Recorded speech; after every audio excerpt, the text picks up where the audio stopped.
شہر حیدرآباد میں auto drivers کے خلاف 8,930 مقدمات درج۔ ریاست تلنگانہ کے دارالحکومت حیدرآباد ٹریفک پولیس نے گزشتہ 15 دنوں کے دوران بچوں کو اسکولز لے جانے والے آٹو ڈرائیوروں کے خلاف مختلف خلاف ورزیاں پر 8,930 مقدمات درج کیے۔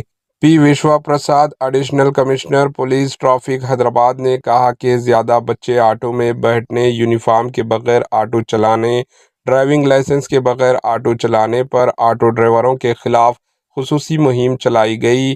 ساتھ ہی حالت نشے میں گاڑی چلانے اور اوور لوڈنگ پر بھی کارروائی کی گئی۔ ٹریفک پولیس نے مختلف خلاف ورزیوں پر اسکول بسوں اور وینز کے خلاف بھی 390 مقدمات درج کیے۔ ان میں حالت نشے میں گاڑی چلانے اور اوور لوڈنگ شامل ہے۔ پولیس نے کئی اسکولز کے انتظامیہ اور والدین کے ساتھ اجلاس منعقد کرتے ہوئے اسٹوڈنٹس کے تحفظ کے سلسلے میں اویئرنیس پیدا کی، والدین کو اوور لوڈ آٹوز میں بچوں کو بھیجنے سے روکنے سے واقف کروایا۔ Bureau report, AHN news.